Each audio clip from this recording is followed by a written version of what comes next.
simplicidade e diversidade, coisas que Deus ama. Quero começar essa reflexão com vocês pela leitura do texto de Gênesis, capítulo 11, versículos 1 a 9. O texto que vai aparecer no telão diz o seguinte: Ora, em toda a terra havia apenas uma linguagem e uma só maneira de falar. Sucedeu que, partindo eles do Oriente, deram com uma planície na terra de Sinar e habitaram ali. E disseram uns aos outros: Vinde, façamos tijolos e queimemo-los bem. Os tijolos serviram-lhes de pedra e o betume de argamassa. Disseram: Vinde, edifiquemos para nós uma cidade e uma torre cujo tope chegue até os céus, e tornemos célebre o nosso nome, para que não sejamos espalhados por toda a terra. Então desceu o Senhor para ver a cidade e a torre que os filhos dos homens edificavam. E o Senhor disse: Eis que o povo é um, e todos têm a mesma linguagem. Isso é apenas o começo. Agora não haverá restrição para tudo que intentam fazer. Vinde, desçamos e confundamos ali a sua linguagem, para que um não entenda a linguagem do outro. Destarte, o Senhor os dispersou dali pela superfície da terra, e cessaram de edificar a cidade. Chamou-se-lhe por isso o nome de Babel, porque ali confundiu o Senhor a linguagem de toda a terra, e dali o Senhor os dispersou por toda a superfície dela. Queridos, o relato de Gênesis sobre a Torre de Babel, que eu acabei de ler, é um daqueles que aparentemente não tem nada a nos dizer sobre a nossa própria vida e sobre esse mundo no qual a gente vive. Lendo um texto como esse, se nós não o soubermos interpretar direito, nós vamos concluir que não é por acaso que tem tanta gente hoje em dia que acredita que a Bíblia, a leitura da Bíblia é uma coisa irrelevante, é uma coisa que não traz nenhum significado para nós, né? Não admira que tantas pessoas cheguem a essa conclusão. Se nós pensarmos nessa narrativa que nós acabamos de ler, e que eu sei que muitos de vocês conhecem bem, já leram muitas vezes, se nós pensarmos nela como um fato histórico, ainda que a gente faça um esforço e acredite nessa história ao pé da letra, acredite que ela aconteceu ao pé da letra, vai ficar uma pergunta muito incômoda para a gente. E a pergunta é a seguinte: o que essa mensagem, o que esse texto, afinal, tem a nos dizer? Qual é a mensagem dele? O que tem ele efetivamente a nos ensinar, a mim e a você, que somos pessoas que vivemos no ano de 2017? Eu acredito que um dos ganhos dessa abordagem da leitura da Bíblia e da interpretação da Bíblia, que nós estamos praticando aqui na Carisma, né? Na forma como o Anésio tem conduzido essas reflexões sobre o livro de Gênesis, eu queria lembrar vocês, destacar para vocês uma coisa muito importante: isso que nós estamos fazendo aqui, essa maneira de interpretar a Bíblia que vocês estão acompanhando semana após semana através do Anésio, juntamente com o Anésio, não é invenção nossa. Não se trata disso, muito pelo contrário, nós ensinamos baseado naquilo que os melhores biblistas, as melhores autoridades da Bíblia ensinam sobre a Escritura hoje em dia. Cada uma das pregações do Anésio podia ter uma bibliografia, que a gente não coloca, mas era possível colocar. Essa daqui também, seria possível dar a bibliografia para que vocês vissem, nós não estamos inventando nada com relação a isso.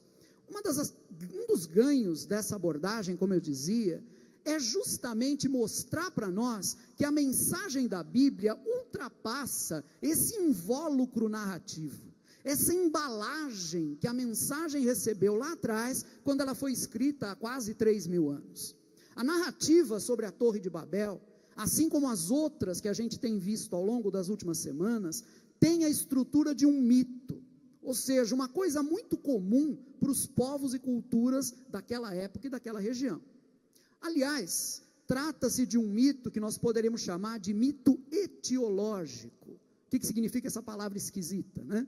Mito etiológico é um mito que procura, na verdade, nos dar conta da origem de alguma coisa, procura nos explicar como é que alguma coisa começou. Era um recurso que os povos antigos tinham, na falta de um conhecimento mais aprofundado das coisas, era um recurso que eles tinham para explicar como é que uma prática, um costume, uma característica humana começou a acontecer na sociedade dos homens, né? Nesse caso, o mito de Babel procura mostrar para a gente como teria começado a diversidade de línguas. Vejam bem, essa variedade enorme de idiomas que existe, e que era um fenômeno, gente, que as pessoas daquela época não conseguiam explicar, não tinham como compreender. As pessoas se perguntavam, por que há tantas línguas? Por que os povos ao redor falam idiomas diferentes do nosso? Por que nós não conseguimos nos compreender uns aos outros? Como eles não sabiam explicar isso, não tinham como entender as razões pelas quais isso acontecia, o mito etiológico vinha para explicar, para dar uma origem, para situar essa realidade numa origem para eles. Eu creio que eu posso dizer, sem medo de errar, que esse é um nível de leitura no qual eu e você já não podemos mais permanecer. Porque, vejam bem, esse nível de leitura já não faz mais sentido para nós. Nenhum de nós acredita mais que as línguas, que os idiomas do mundo surgiram desse jeito.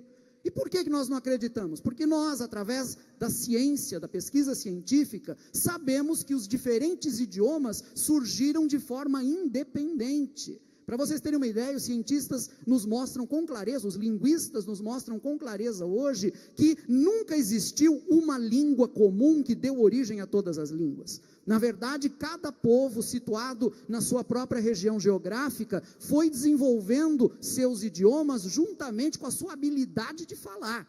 A única coisa que é comum à espécie humana é a habilidade de falar, mas o desenvolvimento de idiomas foi surgindo em cada região de forma independente. Isso é o que a ciência nos mostra hoje.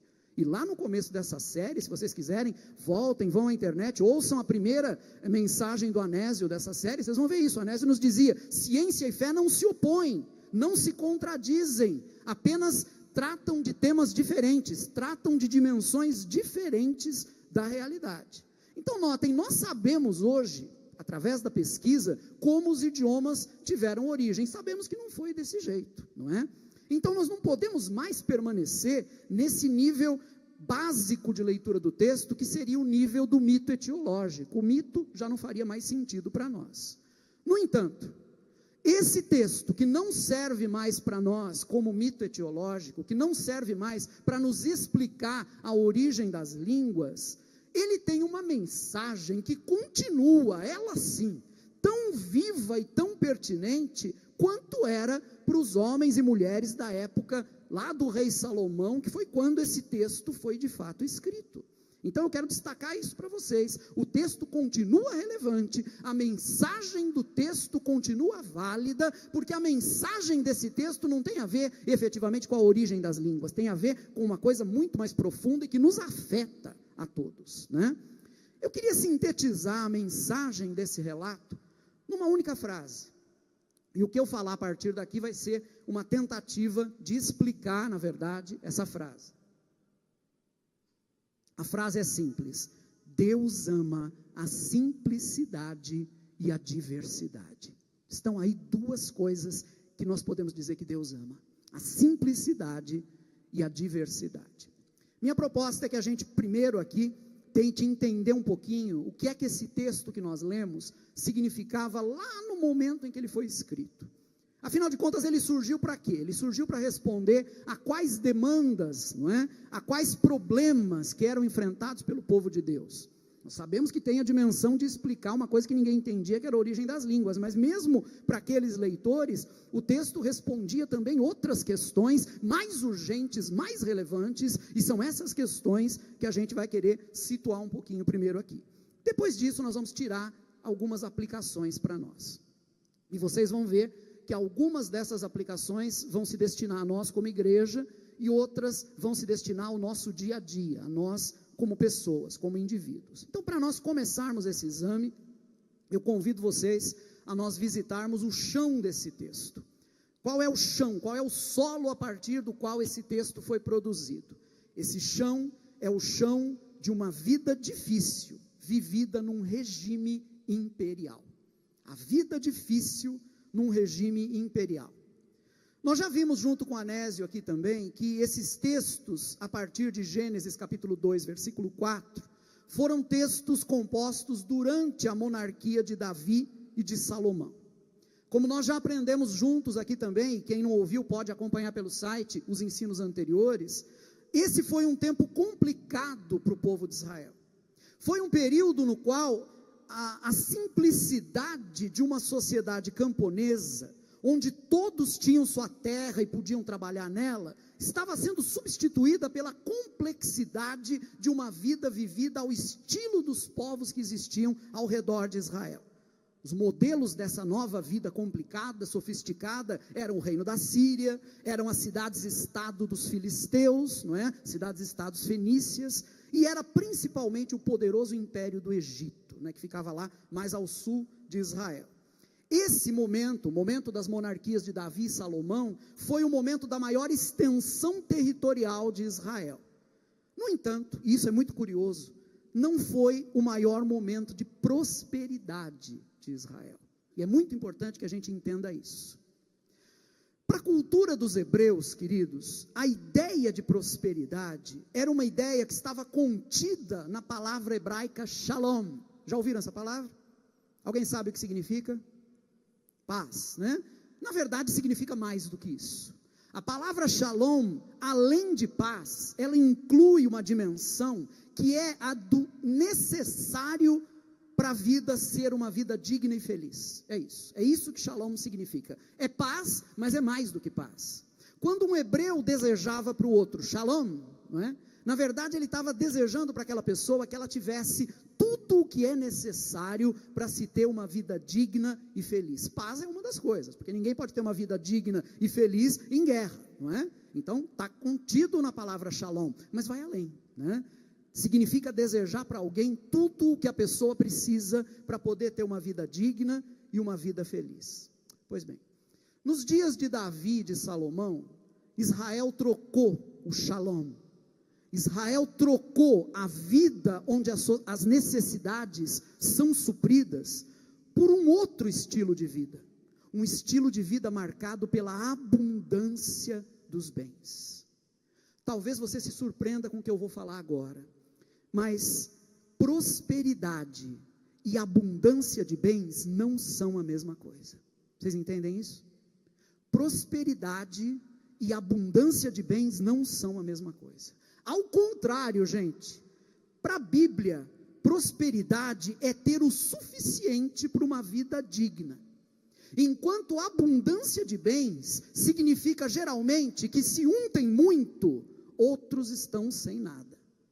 Porque vejam bem, esse tipo de estilo de vida marcado pela abundância é um tipo de estilo de vida que não é possível para todos. Não é possível em nenhuma sociedade, em nenhum sistema humano, que todos vivam tendo muito.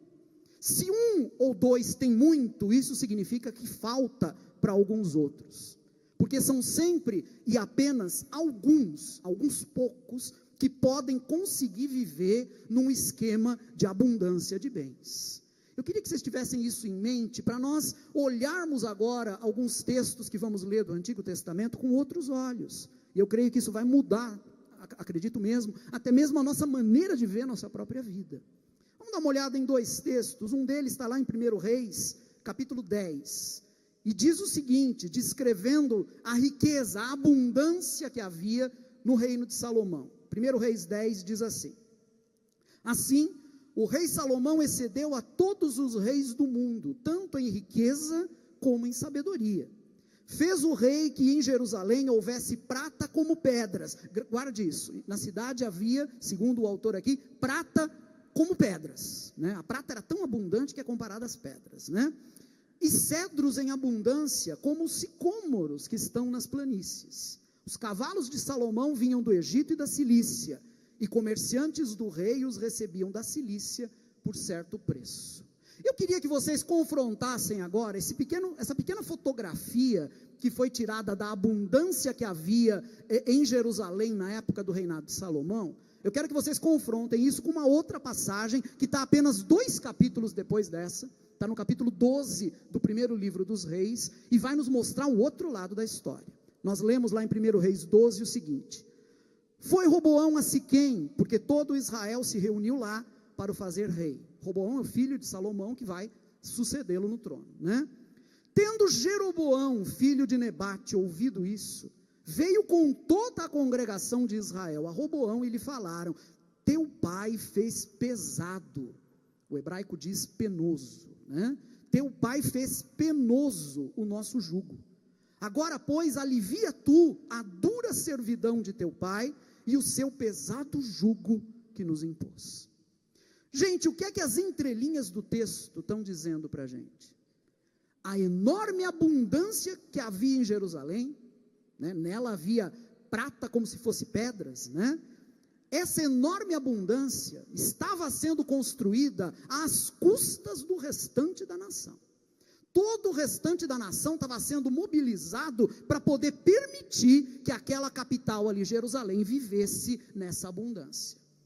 A gente percebe sinais disso em outras passagens também, por exemplo, em 1 Reis capítulo 4, onde nós lemos: tinha também Salomão 40.000 cavalos em estrebarias para os seus carros e 12.000 cavaleiros. A pergunta que fica é: por que o sujeito precisava de 40.000 cavalos para os seus carros e 12.000 cavaleiros? Né? Para que tanto? Né? Para os seus carros, não é para o exército todo. Né? Para que ele precisava de tudo isso? Forneciam, pois, os intendentes provisões, cada um no seu mês, ao rei Salomão e a todos quantos lhe chegavam à mesa.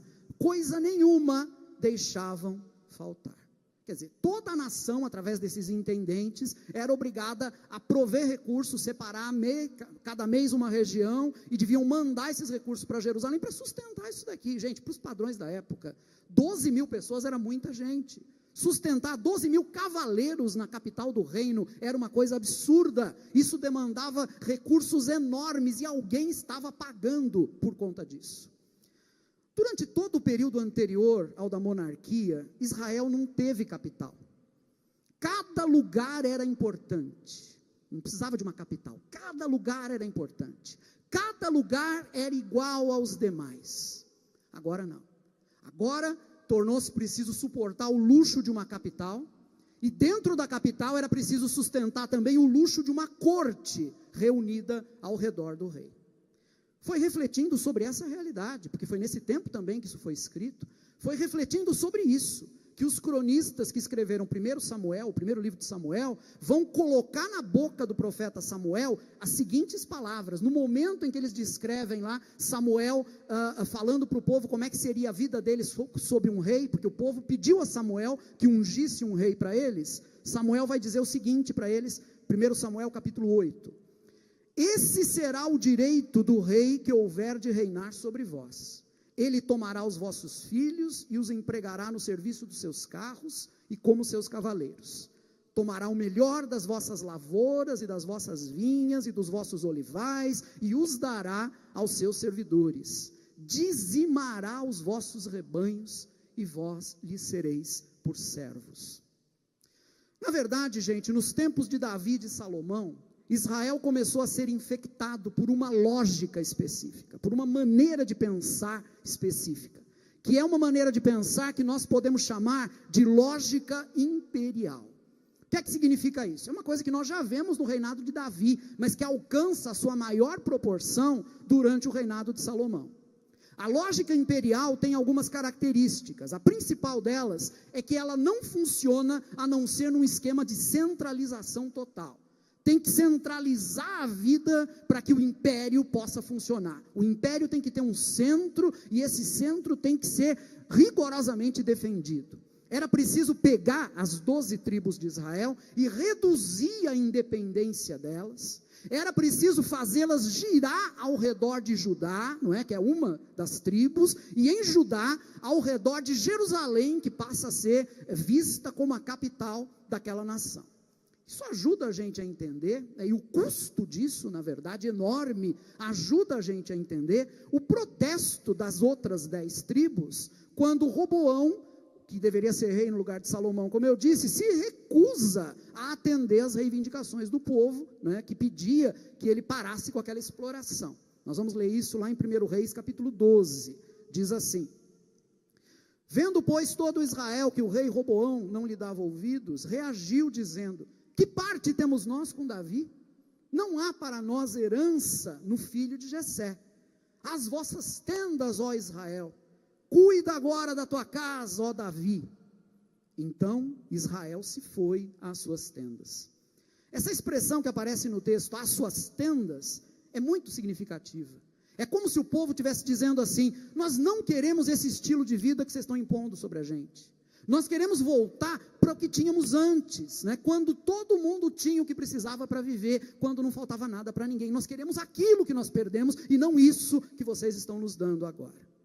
Infelizmente, a gente sabe que nem mesmo as 10 tribos que se separaram, as 10 tribos do norte, Judá e Benjamim ficam ao sul, vão constituir o reino de Judá, as outras 10 tribos ficam ao norte e vão constituir o reino de Israel.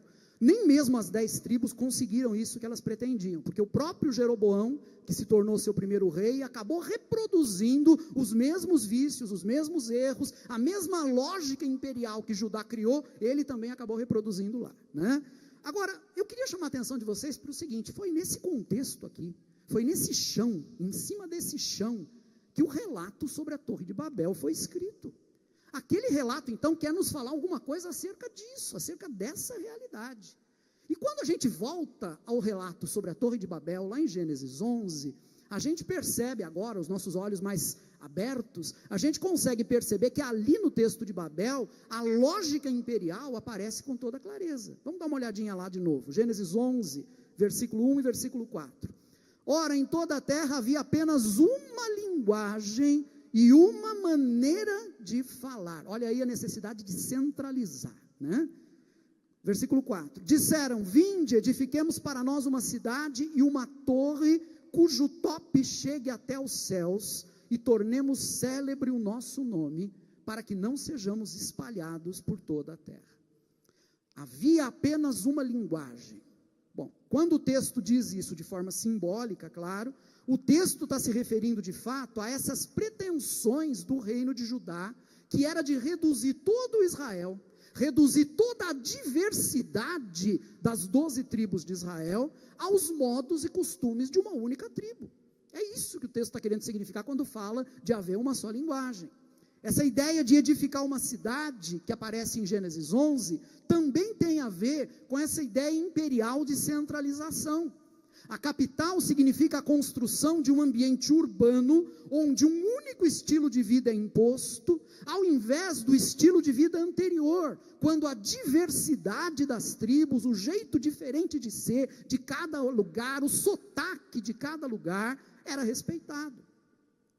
Uma dimensão importante dessa tentativa imperial de centralizar a vida está no aspecto religioso. Nós sabemos, e o Anésio mencionou isso também várias vezes, que antes do templo ser construído lá em Jerusalém, o povo adorava a Deus nos altos. Assim aparece no texto bíblico, né? O que eram os altos? Eram colinas elevadas, né? Na Palestina, com exceção de Hebrom, mais ao norte, não há montanhas, né? Ao norte há, mas com exceção ali dessa região, nós temos uma terra que tem algumas colinas, né? E é justamente naquelas colinas mais elevadas que o culto ao Senhor era feito. Isso está muito de acordo com uma prática que era de povos da região também, porque eles entendiam que era a visão deles na época, gente, temos que compreender isso, né? Para estar mais perto do céu, um lugar elevado era o ideal, né? Então, se orar aqui embaixo e orar no alto da colina, é melhor orar no alto da colina, porque você está mais perto de Deus. Era mais ou menos essa ideia que eles tinham na época. Hoje nós não temos mais, felizmente, né? Mas era assim que eles acreditavam. Então, o culto acontecia nesses lugares altos, tá? Temos sinais disso no texto, eu quero mostrar apenas alguns para vocês. 1 Reis 3 diz: entretanto o povo oferecia sacrifícios sobre os altos, porque até aqueles dias ainda não se tinha edificado casa ao nome do Senhor, né? O texto bíblico está indicando, inclusive, que essa era a prática mesmo antes dos reis. Já no tempo de Samuel, que foi o último dos juízes de Israel, era assim que se fazia, né? 1 Samuel 9, quando Saul vai atrás de Samuel, antes mesmo de ser ungido rei, nós lemos o seguinte lá, e perguntaram: está aqui o vidente? Que Saul, na verdade, estava procurando Samuel, né? Elas responderam, umas moças que estavam lá responderam: está, o vidente está, eis aí o tens diante de ti, apressa-te, pois, porque hoje veio a cidade, porquanto o povo oferece hoje sacrifício no alto. Era dia de culto, era dia de oferecer sacrifício. Samuel foi para lá e o culto ia acontecer lá no alto, né? Na colina.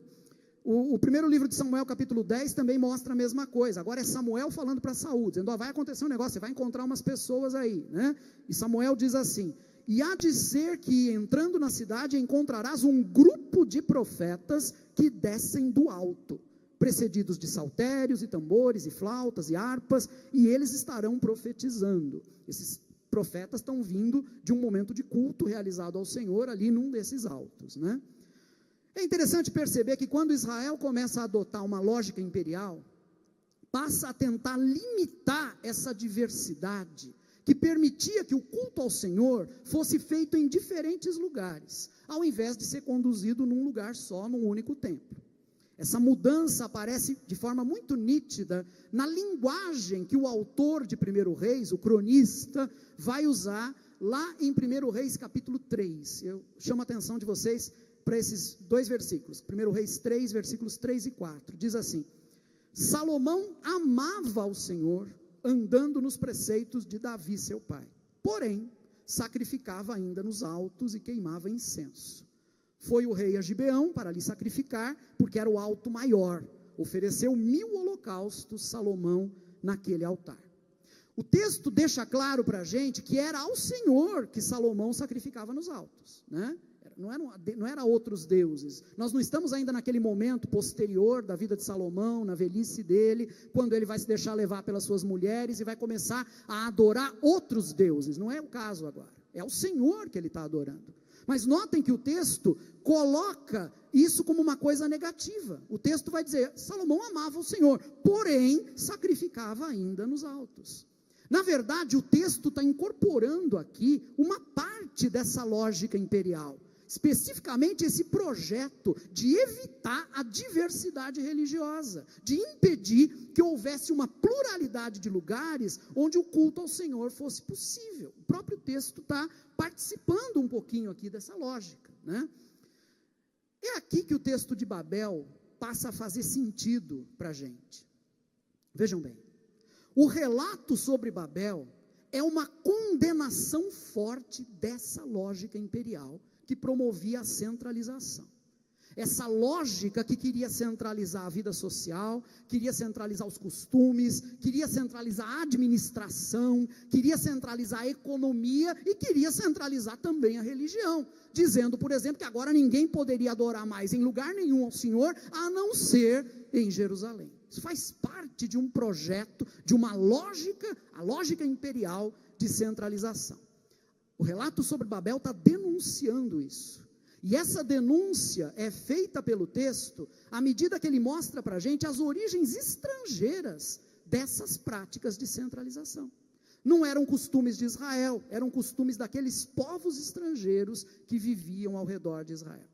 Isso fica claro para nós quando a gente volta um pouquinho no texto de Gênesis, lá para o capítulo 10, e a gente lê o seguinte, capítulo 10, versículo 6 e em diante. Diz assim, os filhos de Cã, Cuxi, Misraim, Puti e Canaã. Cuxi gerou a Nimrode, o qual começou a ser poderoso na terra. O princípio do reino de Nimrode foi Babel, Ereque, Acade e Calné, na terra de Sinar. Daquela terra saiu ele para a Síria. Misraim gerou a Casluim, de onde saíram os filisteus. Coisa curiosa aqui nesse texto, gente, é que em poucas linhas, o texto consegue colocar todos os inimigos que Israel teve ao longo de sua história. Todos eles aparecem aqui nessas poucas linhas. Desde o Egito, Misraim significa Egito, né? Onde os hebreus foram escravos por volta de 1400 anos antes de Cristo, incluindo a Síria, que é o império que vai derrotar as 10 tribos do norte no ano de 722 a.C., incluindo a Babilônia, Babel e Babilônia, a mesma coisa, né? A terra de Sinar, que é mencionada aqui, a Mesopotâmia, aquela região entre os rios Tigre e Eufrates, não é?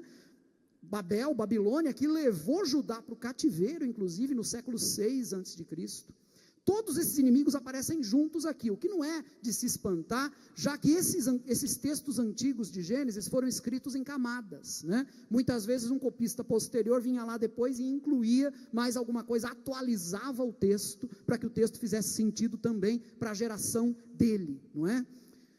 Então, como esses textos foram escritos em camadas, com adições e atualizações, não é de estranhar, né, que sejam mencionados aqui, por exemplo, inimigos como a Assíria, que ainda nem existiam no momento em que o texto estava sendo primeiramente escrito, lá por volta do século X, na época de Salomão, né? Agora, o ponto importante aqui, gente, é o seguinte: são essas nações, né, no caso de Salomão, especialmente o Egito e as cidades da Síria e as cidades filisteias, são essas nações que Salomão copia e cujo modelo imperial ele procura imitar, ele procura importar para Israel.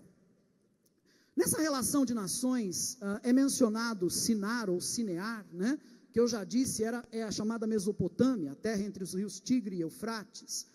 Pois bem, essa região, já no decorrer do 3º milênio antes de Cristo, era o lugar onde se desenvolveram civilizações poderosas, né? A civilização acádica, a civilização sumeriana, e foi ali naquela região também, né, chamada coletivamente de Babel ou Babilônia, que existiu a poderosa cidade de Ur, chamada de Ur dos Caldeus, uma cidade cuja fundação deve ter acontecido em torno de 3.800 anos antes de Cristo, né?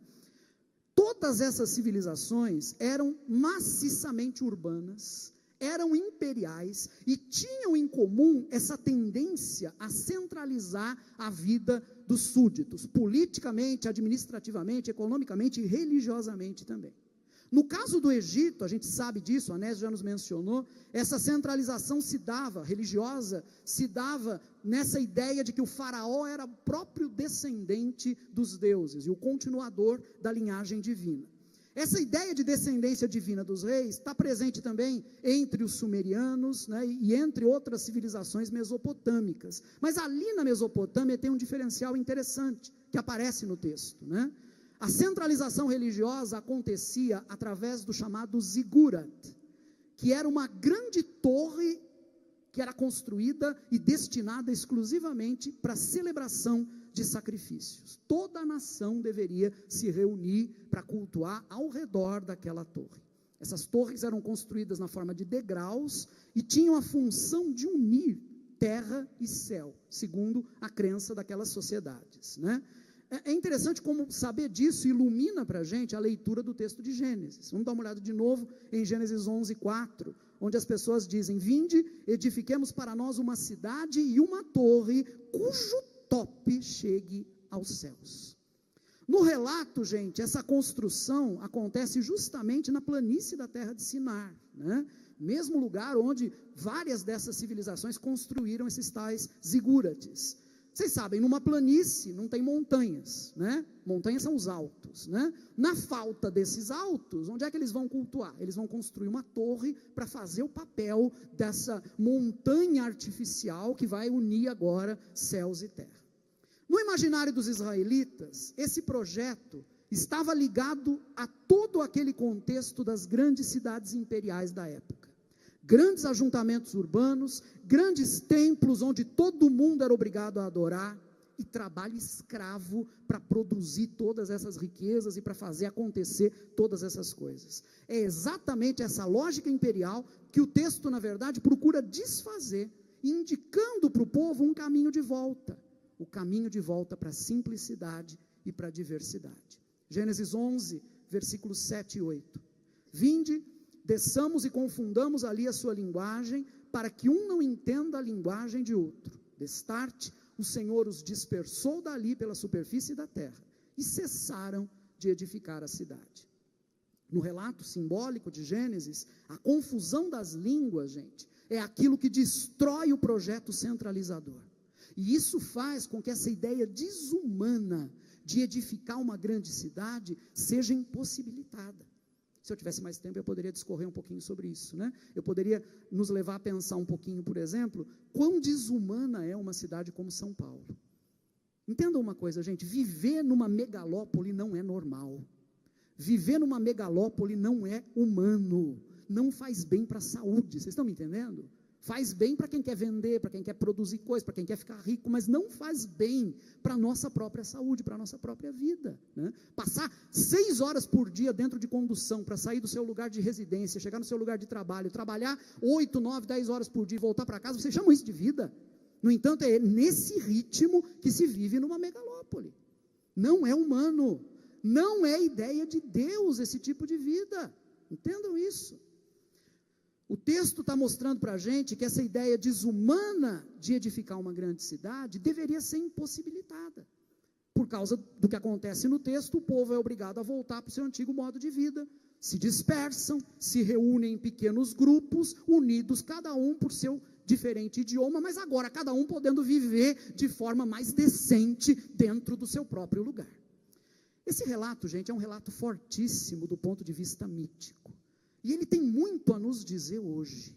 Eu quero aplicar esse texto para nós agora. Eu peço mais um pouco da paciência de vocês me acompanhando enquanto a gente faz isso. Primeiramente, vamos aplicar esse texto a nós como igreja. E depois vamos ver rapidamente o que ele tem a nos dizer para a nossa própria vida cotidiana, para aquela vida que a gente vive todo dia. Primeira coisa que eu quero destacar para vocês, e essa é a aplicação que esse texto nos dá para a igreja, é o seguinte: Deus rejeita a lógica imperial. É isso. É uma afirmação forte, categórica que eu estou fazendo, mas o texto me permite afirmar isso. O que está presente na lógica imperial, sobretudo essa ideia de construir o poder de uma sociedade sobre as demais, explorando as demais, isso é uma coisa que nunca entrou nos propósitos de Deus. Se nós lermos a Bíblia com atenção, nós vamos ver que a Bíblia sempre coloca os grandes impérios sob suspeita. A Bíblia vai afirmar várias vezes, por exemplo, que o povo de Deus não deveria confiar nesses grandes impérios, Egito, Assíria, Babilônia, né? Deus não confiava nesses impérios. Queria ver com vocês rapidamente alguns exemplos, especificamente tirados da vida de Jesus e da vida da igreja no Novo Testamento, que vão nos ajudar a entender isso que eu estou dizendo, a entender que Deus não apoia a lógica imperial. Vocês lembram que tem uma passagem no Evangelho em que os inimigos de Jesus, os fariseus, quiseram colocar Jesus em dificuldade, perguntando a ele se era lícito ou não pagar imposto. Lembram desse texto? Lembram disso? Nós lemos lá em Mateus 22, diz assim, depois que eles fazem a pergunta, devemos ou não pagar imposto, né, ao imperador? Vejam o que diz o texto. Jesus, porém, conhecendo-lhes a malícia, respondeu, por que me experimentais, hipócritas? Mostrai-me a moeda do tributo. Trouxeram-lhe um denário, moeda. E ele lhes perguntou, de quem é essa efígie e inscrição? Em outras palavras, tem um rosto aqui nessa moeda, não tem? De quem é esse rosto?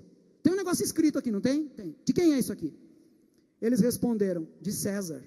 Então lhes disse, dai a César, pois, o que é de César, e a Deus o que é de Deus. Queridos, vejam bem, na verdade, Jesus não está aqui recomendando, sim, claro, obedeçam sempre ao imperador, paguem os seus impostos. Não é isso que ele está dizendo. O texto aqui deveria ser lido com mais cuidado. É como se Jesus dissesse mais ou menos o seguinte, o que significa isso aqui? O que essa moeda está fazendo aqui? É do imperador romano? É de Roma? O que ela está fazendo fora de Roma? O que ela está fazendo aqui na Judéia? Na verdade, o que Jesus está dizendo é o seguinte, se vocês são tão tolos, a ponto de permitir que um poder estrangeiro domine vocês, e faça circular entre vocês a moeda deles, então vocês são obrigados a pagar. Devolvam essa moeda ao seu verdadeiro dono. Vocês estão entendendo a questão, gente? O que está implícito aqui, é que Jesus não endossa essa dominação. Um poder estrangeiro que domina outra nação e impõe sobre ela os seus costumes, o seu modo de vida, a sua religião, a sua moeda, isso é algo estranho aos propósitos de Deus. Na mesma linha, quando disseram a Jesus que a vida dele, a pregação dele estavam desagradando os poderosos, vejam qual foi a resposta que Jesus deu. Está lá em Lucas 13. Alguns fariseus vieram dizer-lhe, retira-te e vai-te daqui, porque Herodes quer matar-te. Ele, porém, lhes respondeu, ide dizer a essa raposa, que hoje e amanhã expulso demônios e curo enfermos, e no terceiro dia terminarei. Que recado é esse que Jesus está mandando para Herodes, o rei da Judéia, mas que na verdade não era outra coisa senão um pau-mandado da autoridade imperial romana? O que é que Jesus está dizendo para ele? Primeiro, Jesus está chamando o cara de raposa, né? Mostrando conhecer bem a natureza cruel daquele homem, como aquele homem era um devorador do bem-estar daquela nação. E logo depois disso ele afirma, é o seguinte, eu vou realizar a obra que eu tenho para fazer, vou levar essa obra até o fim, e ele não vai me impedir, ponto. É assim que Jesus trata as autoridades imperiais. Gente, posturas como essa de Jesus são possíveis porque se baseiam no propósito de Deus. O propósito de Deus é o de libertar o pobre e o oprimido daqueles que o exploram. Essa é a mensagem que nós encontramos naquela belíssima passagem em que os anjos aparecem para os pastores, lembram? Lá em Lucas capítulo 2, e anunciam para os pastores que nasceu o Salvador. Lembram disso? Vamos ler rapidamente, Lucas 2, versículos 10 a 12. O anjo, porém, lhes disse: não temais, eis aqui vos trago boa nova. A palavra em grego é evangelion, evangelho, né? De grande alegria, que o será para todo o povo. É que hoje vos nasceu na cidade de Davi o Salvador, que é Cristo o Senhor. E isto vos servirá de sinal: encontrareis uma criança envolta em faixas e deitada em manjedoura. Os anjos dizem para os pastores: eis aqui uma boa notícia para todo o povo. Gente, com que povo aqueles pastores tinham contato? Não era com os poderosos, né? Era com a gente simples. Então quem é que se alegra com o evangelho? A gente simples se alegra, né? Qual é o sinal que os anjos dão? Vocês vão encontrar uma criança envolta em púrpura e deitada no palácio em Jerusalém, é isso? Uma criança toda bem vestida e deitada no palácio imperial em Roma, é isso? Não, uma criança envolta em faixas, abrigada na simplicidade da vida popular, no meio do povo, no meio das pessoas. É lá que nasce o Salvador. Queridos, o evangelho não é evangelho para os impérios. Os impérios temem o evangelho, têm medo dele, e a maior prova disso é que o Império Romano decretou a morte do nosso Senhor Jesus. E vejam bem, os discípulos de Jesus também não eram vistos com bons olhos pelo Império, não. Perante as autoridades romanas, lá na cidade de Tessalônica, vejam só qual foi a acusação feita contra os cristãos. Está lá em Atos, capítulo 17, diz assim: estes que têm transtornado o mundo chegaram também aqui. Todos estes procedem contra os decretos de César, afirmando ser Jesus outro rei. Eu fico me perguntando, onde foi mesmo que o evangelho encontrou esse potencial subversivo dele? Esses que têm transtornado o mundo significa, são todos subversivos. Onde foi que o evangelho encontrou essa força subversiva? Eu repito, foi no propósito de Deus. Vejam como é que Maria se refere ao propósito de Deus lá no seu cântico, em Lucas capítulo 1. Ela vai dizer que o Senhor derribou de seu trono os poderosos e exaltou quem? Os humildes. Encheu de bens quem? Os famintos, e despediu vazio os ricos. Queridos e queridas, se nós quisermos ser coerentes com a mensagem na qual nós dizemos acreditar, devemos admitir que os projetos imperiais continuam tão estranhos a Deus hoje quanto eram no passado. Deus não respalda a lógica imperial. Vamos traduzir isso para o nosso tempo? Isso quer dizer que esses discursos que a gente ouve por aí, né? Lá falando da outra América, dizendo, por exemplo, Make America Great Again, né? Que foi o slogan do Trump. Esse discurso que está sendo apoiado nos Estados Unidos por muitos evangélicos, inclusive, de fazer a América grande de novo, Make America Great Again. Esse discurso não passa de uma forma de idolatria. Para que a América seja grande, é preciso que outros sejam mantidos pequenos. E mais, é preciso que outros sejam subjugados e explorados. Me permitam dizer uma coisa para vocês, com todas as letras: Deus não quer que a América seja grande, nem que o Brasil seja grande. Deus quer que todos sejam iguais e tenham em toda parte o suficiente para uma vida digna. É isso que Deus quer, é esse o desejo de Deus.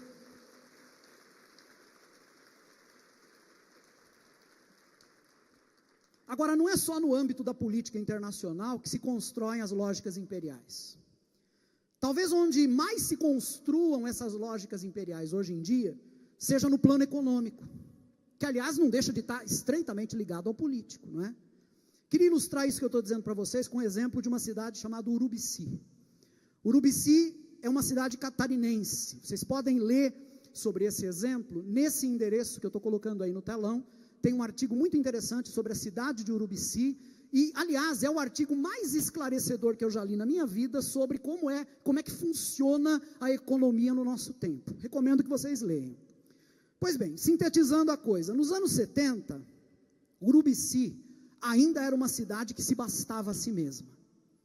As principais necessidades econômicas e de subsistência daquela cidade eram supridas pelo que era produzido ali mesmo, ou então pelo que era produzido ali no entorno imediato, aquelas cidadezinhas ao redor de Urubici.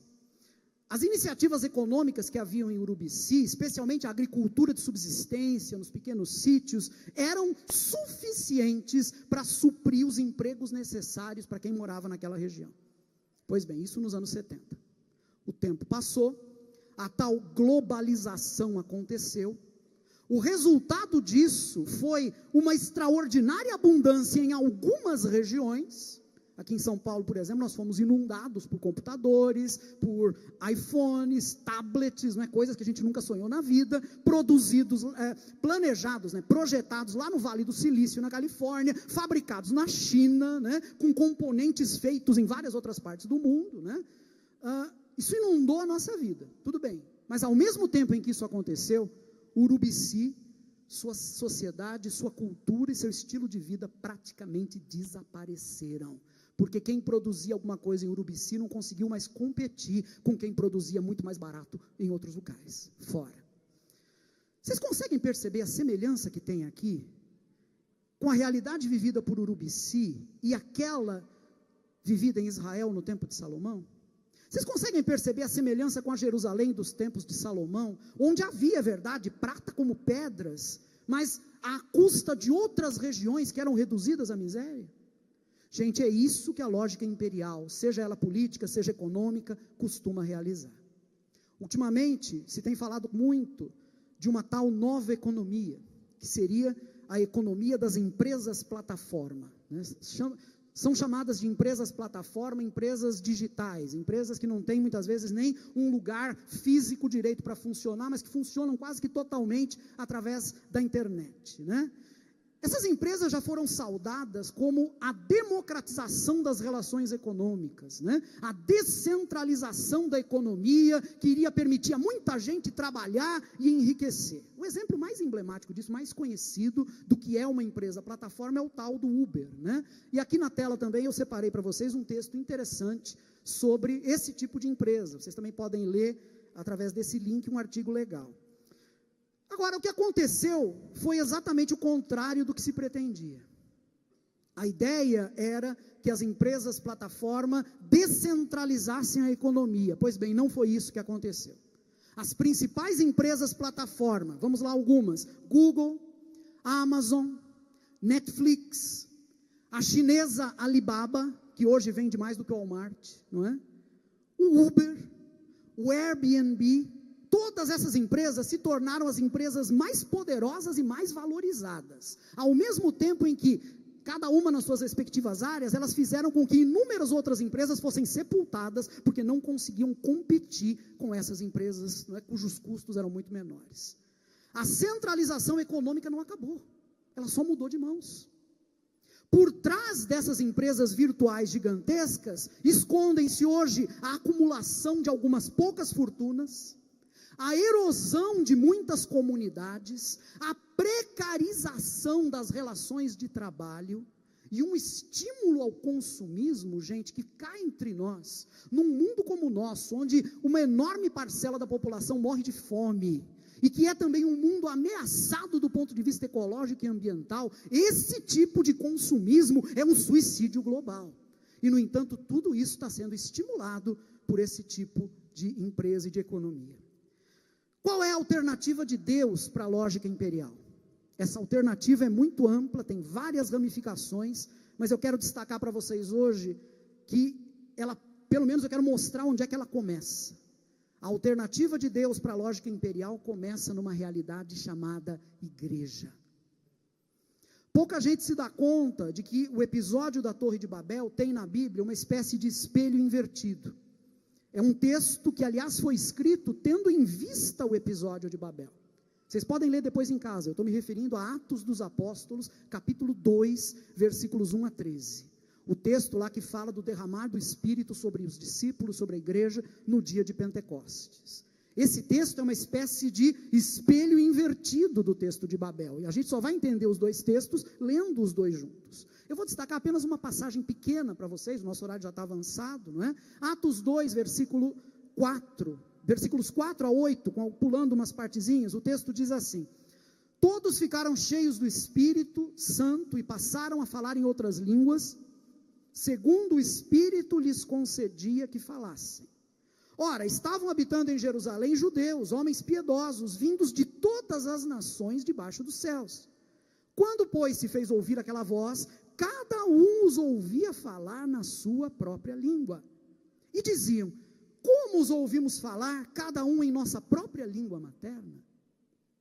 Os primeiros capítulos de Atos, gente, reconstroem para nós o início da igreja, não tanto na forma de uma história, do jeito que a gente entende essa palavra hoje, mas como um relato que tem preocupação teológica. Mais do que dizer como é que a igreja surgiu, a ideia de Atos, os primeiros capítulos, é colocar os princípios pelos quais a igreja deve viver em todas as épocas. Nesse sentido, há uma semelhança muito grande entre os textos dos primeiros capítulos de Gênesis e esses que nós temos nos primeiros capítulos de Atos. Não foi por acaso que o autor de Atos, ao descrever o início da igreja, fez um paralelo com o relato sobre Babel. Vejam bem, em Babel, nós temos um só povo que se torna vários através da confusão das línguas. Na igreja, povos diferentes, com línguas diferentes, ouvem cada um na sua própria língua a mensagem do Evangelho. Agora notem uma coisa importante: a igreja não significa a reversão da maldição de Babel, do castigo de Babel. A igreja não significa a reconstrução do sonho de Babel, aquela ideia de uma centralização onde todos falariam a mesma língua, todos teriam os mesmos costumes. De jeito nenhum. Na igreja, a diversidade das línguas persiste, e é preciso que seja assim, porque essa diversidade aponta para a diversidade humana, que Deus não deseja nunca destruir. Vocês estão me acompanhando? Em Babel, o que é que nós temos? Temos incompreensão total, para que as pessoas parassem com aquele projeto ímpio delas, que era o projeto imperial. Na igreja, nós temos total compreensão da mensagem, mas ao mesmo tempo, total abertura para a diversidade linguística, cultural e humana. A igreja, gente, é essa realidade fantástica, que é atravessada por uma mesma mensagem, a mensagem do amor redentor de Deus por todas as pessoas, mas essa mensagem é conjugada em todas as culturas, ela é falada em todos os idiomas, ela não significa imposição, porque assim como o verbo de Deus nasceu na humanidade, assim como ele tornou-se humano, a mensagem do Evangelho deve nascer em todas as culturas também. Então perceba uma coisa importante: o caminho da igreja não é o dos grandes impérios. O reino de Deus é um reino que se constrói na simplicidade, dentro dos corações, formando pequenas comunidades que se ajudam, que se articulam na luta por um mundo mais parecido com aquele mundo dos sonhos de Deus. Nós temos um símbolo fortíssimo disso que eu estou dizendo, naquilo que lá em Gênesis vem logo depois do relato de Babel, e que está ali depois também não por acaso, né? Lá em Gênesis, o episódio de Babel é seguido por uma genealogia, que vai de Gênesis 11, de 10 a 31, onde uma genealogia que termina, aliás, pela menção a um homem chamado Terá, que foi o pai de Abrão. Gênesis capítulo 11, versículo 31. O que o texto vai nos dizer ali, é que Terá, num determinado momento, pega o filho dele, Abrão, pega o restante da sua família e sai de Ur dos Caldeus. Eu acabei de dizer para vocês que Ur dos Caldeus era uma daquelas poderosas cidades da Mesopotâmia, onde se construíam aquelas torres, onde se vivia uma lógica imperial. O que é que Terá faz? Ele sai de Ur dos Caldeus com a sua família, abandona a Mesopotâmia, essa terra das grandes cidades, dos grandes zigurates, né? E se põe a caminho de Canaã. Isso daqui para nós, nessa escolha de Terá, o pai de Abrão, nós já temos um dado extremamente interessante. Mas esse dado se amplia, na verdade, na trajetória de Abrão. Vejam o que diz o capítulo 12, versículo 1 e versículo 3. Ora, disse o Senhor a Abrão: sai da tua terra, da tua parentela e da casa de teu pai, e vai para a terra que te mostrarei. em ti serão benditas todas as famílias da roça. Gente, não é por acaso que o chamado de Abraão se segue no texto a essa condenação do projeto imperial presente no relato de Babel. Os escritores estavam tentando mostrar para Israel que Israel tinha um outro caminho, que o caminho de Israel era o caminho da roça, não é o da quadrilha junina, né? Mas é o caminho da roça, né? O caminho das pequenas comunidades familiares, o caminho da igualdade nessas pequenas comunidades, e não o caminho dos impérios poderosos. Gente, o caminho da igreja também é esse caminho de simplicidade. O caminho da igreja também é esse caminho da recusa às estruturas poderosas. Podemos dizer que o caminho da igreja não é o de construir uma cidade poderosa, uma capital. O caminho da igreja é o de viver como peregrina. E nesse sentido, Hebreus 11 vai nos confirmar no comentário que o autor de Hebreus faz da trajetória do próprio Abraão. Diz lá em Hebreus 11, pela fé Abraão, quando chamado, obedeceu, a fim de ir para um lugar que devia receber por herança, e partiu sem saber aonde ia. Pela fé, peregrinou na terra da promessa como em terra alheia, habitando em tendas com Isaque e Jacó, herdeiros como ele da mesma promessa, porque aguardava a cidade que tem fundamentos, da qual Deus é o arquiteto e edificador. É assim que a igreja deve viver, na simplicidade, sem imitar os modelos imperiais, estimulando um estilo de vida que desafie os pressupostos dos grandes impérios e que espelhe os valores do reino de Deus. Ao invés da gente construir uma capital humana, nós aguardamos a cidade que Deus edifica, uma cidade que simboliza uma sociedade baseada na generosidade, baseada no amor fraterno, baseada na solidariedade. Nada disso existe nos impérios, mas é essa que é a lógica da igreja. Quero concluir, vou ser bem rápido nisso, trazendo essas coisas agora para a nossa vida cotidiana. Nós já vimos com relação à igreja, eu espero que tenha ficado claro para nós. Mas no nosso dia a dia, o que isso quer dizer? Qual é a lição de Babel no nosso dia a dia? Em primeiro lugar, não confunda prosperidade com abundância. São coisas diferentes. E quase sempre, gente, o mais próspero é aquele que tem menos, mas tem bem. Vocês entendem o que eu quero dizer? Não se trata de ter muito. O próspero é aquele que tem menos, mas tem bem. Ou seja, tem aquilo de que precisa.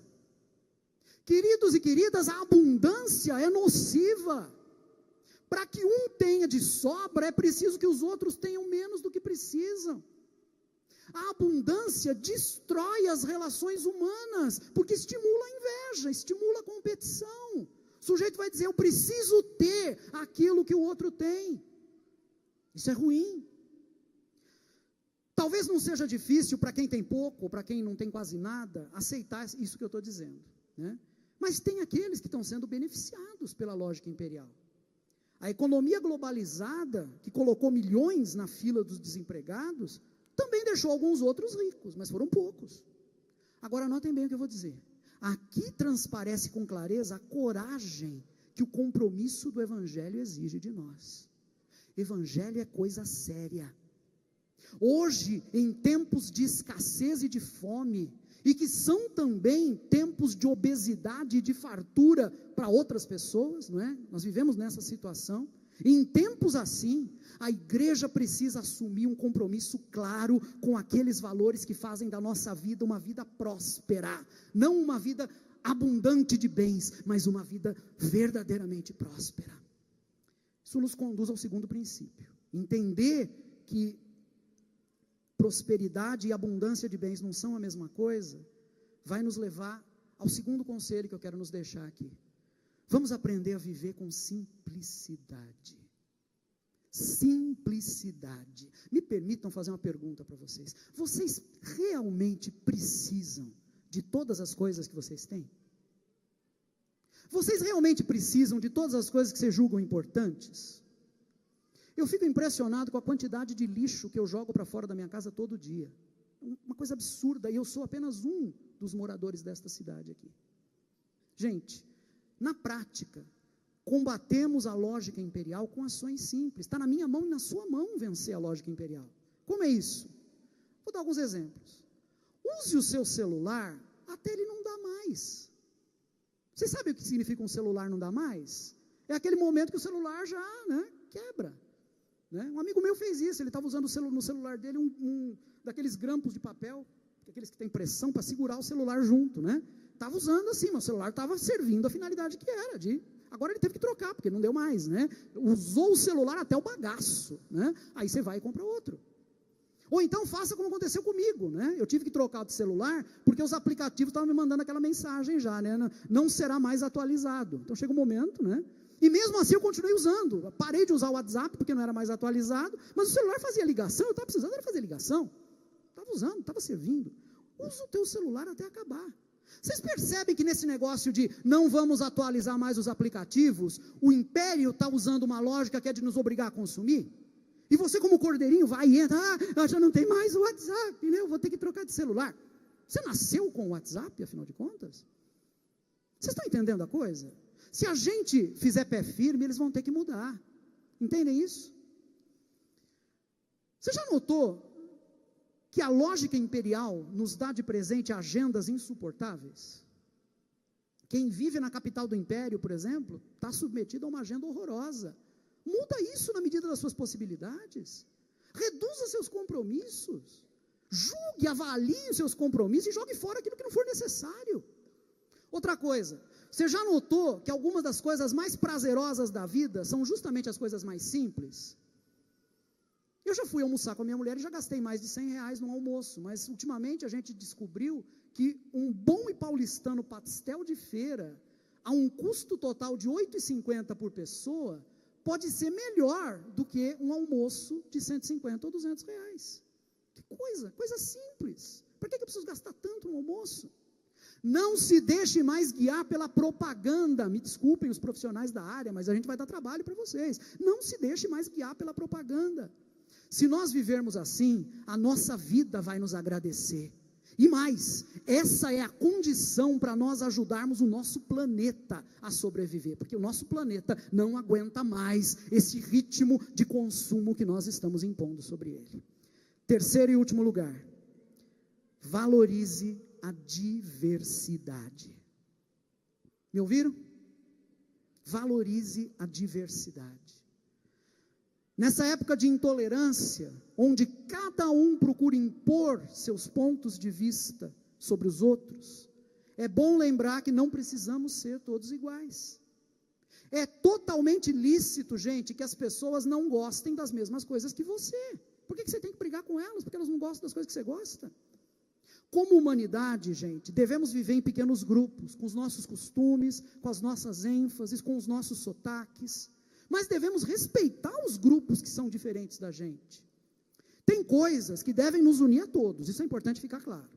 Tem coisas que devem nos unir a todos: o respeito pela vida humana, a luta pela justiça, a luta pela igualdade entre os seres humanos, a luta contra todas as formas de morte. E notem uma coisa, tudo isso, todas essas lutas que eu mencionei agora, são resumidas numa só palavra: evangelho. Evangelho é tudo isso.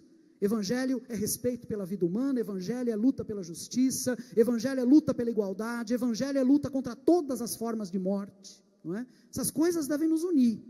Essas coisas são coisas que devem nos unir a todos, sem exceção. Mas notem bem, elas são coisas que nos unem através das nossas diferenças. Elas não cancelam as nossas diferenças. As nossas lutas, que são lutas de Deus, porque é evangelho, não é? São nutridas pelas nossas diferenças. Quero te convidar para ficar em pé comigo, por favor, com o meu pedido de desculpas por ter passado 15 minutos do nosso horário, mas eu quero terminar expressando um pensamento, e fazendo isso de duas maneiras. Uma é através de uma frase que eu quero dizer, a última dessa mensagem, e a outra é através de uma oração, e depois nós vamos acompanhar o coral aqui no encerramento do nosso culto. A frase que eu tenho a dizer para vocês é a seguinte, e essa frase expressa o meu desejo. Queridos e queridas, que Deus, que é inimigo de todas as lógicas opressoras e imperiais, nos ajude a viver de forma colorida, variada e diversa, uma vida marcada pela simplicidade. Que Deus nos ajude nesse projeto. Amém? Vamos orar? Pai, nós agradecemos ao Senhor pela Tua Palavra. Reconhecemos que a Tua Palavra é um desafio para nós. É um desafio para o nosso tempo. É um desafio para a igreja que vive nesta geração. É sempre mais fácil cedermos à lógica imperial. Foi assim nos tempos de Israel. É assim também hoje em dia. Pedimos ao Senhor a coragem de dizermos não à lógica imperial. Pedimos ao Senhor que nos ajude pelo poder do Teu Espírito a fazer isso, vivendo vidas diferentes, vidas marcadas pela simplicidade e pelo respeito a quem é diferente de nós. Que o Teu Espírito nos ensine isso para a glória do Teu nome, em nome de Jesus. Amém e amém. Se essa foi sua oração, te convido a aplaudir o Senhor.